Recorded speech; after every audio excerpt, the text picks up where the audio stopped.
ঠিক আছে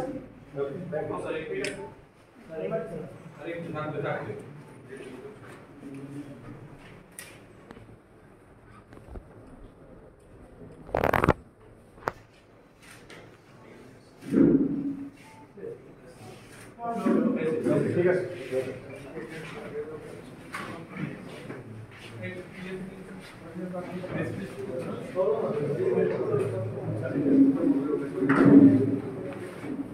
নিরাপত্তা বিধানে বদ্ধ করেছে। ইতিপূর্বে বিভিন্ন সংবাদ মাধ্যমে আমরা দেখেছি, আপনারা প্রচার করেছেন যে সংঘবদ্ধ ডাকাত এবং অপহরণ চক্রের বেশ কিছু তথ্য। এই অপরাধী চক্র দেশব্যাপী বিভিন্ন অভিনব পন্থায় সাধারণ মানুষের যানবাহনের নিরাপত্তা হানি সহ বিভিন্ন ধরনের ক্ষয়ক্ষতি সাধন করে আসছে। গত 29 জুন আনুমানিক সন্ধ্যা 7টায় এই ডাকাত চক্রটি গাজীপুরের চান্দনা চৌরাস্তা এলাকা থেকে একজন যাত্রীকে টার্গেট করে এবং তাকে তার গন্তব্যস্থল ময়মনসিংহে পৌঁছে দেওয়ার উদ্দেশ্যে যাত্রী হিসেবে তাকে এই ডাকাত চক্রের ব্যবহৃত যে মাইক্রোবাসটি, সেই মাইক্রোবাসে তারা তাকে উঠিয়ে নেয় এবং সেই মাইক্রোবাসে আগে থেকেই এই চক্রের আরো কিছু সদস্য যাত্রী হিসেবে অবস্থান করছে এবং তাদের পরিকল্পনা অনুযায়ী মাইক্রোবাসটি যখন রাজেন্দ্রপুর চৌরাস্তা পেরিয়ে ঢাকা ময়মনসিংহ মহাসড়কে প্রবেশ করে, তখন তারা একটি নির্জন এলাকায় মাইক্রোবাসটিকে নিয়ে যায় এবং অস্ত্রের মুখে সেই যাত্রীকে জিম্মি করে তার কাছ থেকে নগদ টাকা, মোবাইল এবং এটিএম কার্ড ছিনিয়ে নেয়। তারা এখানেই থেমে থাকেনি, তারা সেই ভুক্তভোগীকে দিয়ে তার বাড়িতে ফোন করে এবং 50,000 টাকা মুক্তিপণ দাবি করে এবং পরবর্তীতে নগদের মাধ্যমে সেই টাকা তারা গ্রহণ করে। এরপর তারা সেই যাত্রীকে হাত পা বেঁধে ময়মনসিংহের ভরাডোবা নামক একটি স্থানে নির্জন জায়গায় তারা গাড়ি থেকে রাস্তার পাশে ফেলে দিয়ে তারা চলে আসে। ভুক্তভোগীর কাছ থেকে এই তথ্যটি প্রাপ্ত হওয়ার পর র্যাব তার গোয়েন্দা নজরদারি আরো বৃদ্ধি করে। গতকাল অর্থাৎ 2 জুলাই দুপুরের দিকে এই একই চক্র তারা বেনাপোলের সীমান্ত বন্দর এলাকায় অবস্থান নেয় এবং একইভাবে তারা 2 জন বিদেশ ফেরত যাত্রীকে টার্গেট করে এবং এই 2 জন যাত্রী যখন তাদের গন্তব্যস্থলে আসার জন্য একটি পাবলিক পরিবহনে ওঠে, সেখানে এই চক্রেরই একজন সদস্য সাধারণ যাত্রী হিসেবে একই পরিবহনে তাদের সাথে অবস্থান গ্রহণ করে এবং তাদের ব্যবহৃত একটি প্রাইভেট কারে অন্য সদস্যরা সেই বাসটির গতি অনুসরণ করতে থাকে এবং বাসটি যখন ঢাকা গোপালগঞ্জ মহাসড়কের সাম্পান রেস্তোরাঁর কাছাকাছি পৌঁছে, তখন এই চক্রের অন্য সদস্যরা পরিকল্পনা মাফিক একটি নোয়া মাইক্রোবাস নিয়ে আইন শৃঙ্খলা বাহিনীর পরিচয় দিয়ে বাসটির গতিরোধ করে এবং সেই বাসে থাকা ডাকাত চক্রের সদস্যের সহায়তায় ওই 2 জন বিদেশ ফেরত যাত্রীকে তারা নামিয়ে নেয় এবং নামিয়ে নিয়ে তারা তাদের সেই ডাকাতির কাজে ব্যবহৃত মাইক্রোবাসে তুলে নেয় এবং সেখান থেকে সেই মাইক্রোবাস এবং প্রাইভেট কার নিয়ে তারা গোপালগঞ্জের মোকসেদপুর এলাকায় চলে আসে এবং একই কায়দায় অস্ত্রের মুখে জিম্মি করে তার কাছ থেকে সেই প্রবাসী 2 জনের কাছ থেকে কিছু বৈদেশিক মুদ্রা এবং অন্যান্য সরঞ্জামাদি ছিনিয়ে নেয় এবং তাকে মোকসেদপুর থেকে আরেকটু দূরে নিয়ে রাস্তার পাশে একইভাবে হাত পা বেঁধে ফেলে রেখে দিয়ে তারা চলে আসে। তারা বরিশাল মাদারীপুর মহাসড়কের একটি হাইওয়ে রেস্তোরাঁর সামনে তারা অবস্থান নেয় এই লুটকৃত মালামালগুলোকে ভাগ বটোয়ারা করার জন্য।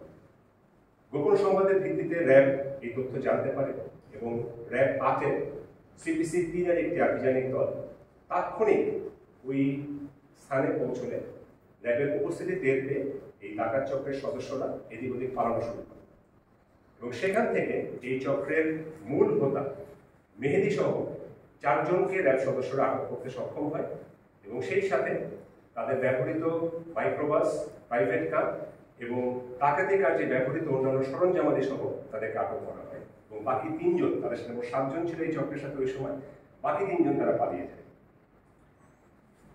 এই 4 জনের পরিচয়: মেহেদি হাসান, যে এই গ্রুপের দলনেতা, তার বাড়ি বরিশাল; সাইফুল ইসলাম, তার বাড়ি পটুয়াখালী; ওমর ফারুক, তার বাড়িও পটুয়াখালী; এবং রেজাউল হক, তার বাড়ি বরিশালের মতুল্লাবাদ। এবং এই যে দলনেতা মেহেদি হাসান, আমরা পরবর্তীতে জানতে পারি বিভিন্ন তথ্যের মাধ্যমে এবং আমরা প্রমাণ পাই, সেও স্বীকার করে তার বিরুদ্ধে এ পর্যন্ত প্রায় 10টি মামলা রয়েছে যে 2017 সালে ইয়াবা সেবন এবং ইয়াবা বহনের মামলায় আটক হয় এবং পরবর্তীতে সে সেখান থেকে জামিনে মুক্তি পায়। সেখানে তখন কারাগারে থাকা অবস্থায় তার সাথে ডাকাত চক্রের আরেক সদস্যের পরিচয় হয় এই কারাগারে থাকা অবস্থায়, এবং সেখান থেকেই তারা আরো অভিনব পন্থায় বিভিন্ন রকমের ডাকাতির পরিকল্পনা করে।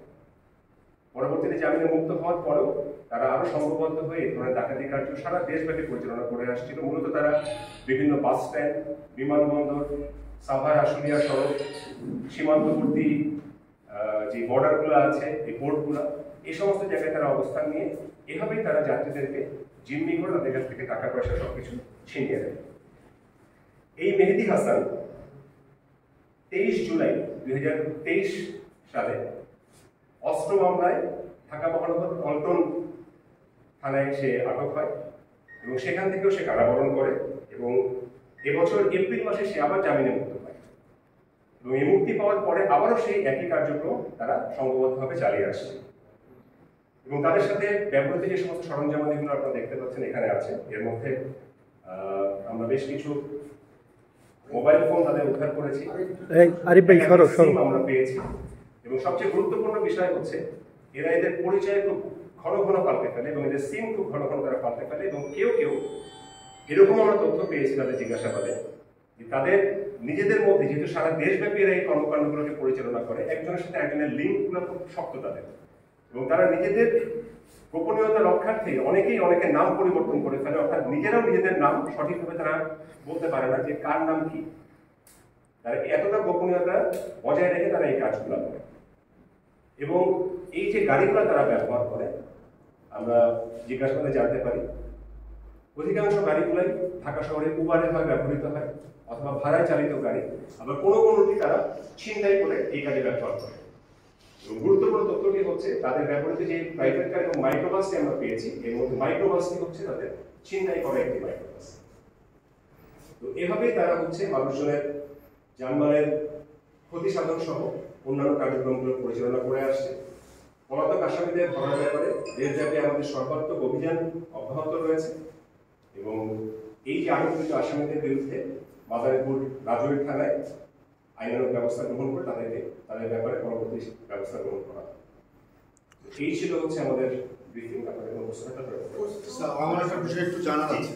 মূলত এই যে চারজনের মধ্যে একজনকে আমরা সবাই চিনি, যিনি হচ্ছে রেজাউল হক, নাম ডাক নামটা হচ্ছে কিরণ, জেলা যুব দলের কোনো একটা পোস্টে আছে, আমার মিছিল মিটিংয়ে সব জায়গায় তাকে পেয়েছি। উনি আসলে ডাকাতের সাথে সংশ্লিষ্টটা কীভাবে পেলেন, মানে একটু যদি ক্লিয়ার করেন, মানে এইটা একটু সবার মধ্যে প্রশ্ন আসবে যে যে লোকটা রাজনীতি করে, পলিটিক্স করে, উনি কীভাবে ডাকাতিতে সম্পৃক্ত হলেন।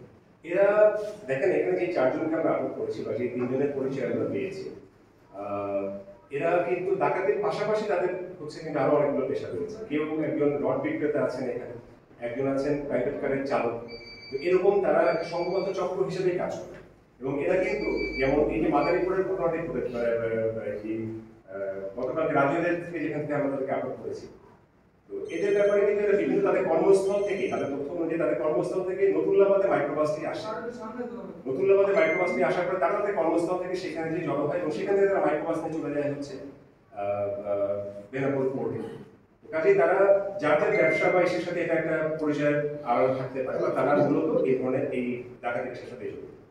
ফ্যামিলি বললেন অলরেডি ফেসবুকে একটা ভাইরাল হয়ে গেছে, ছবি দিয়ে নিখোঁজ ইঞ্জিনিয়ার, সেটা ফ্যামিলি সবাই শেয়ার করার কারণে।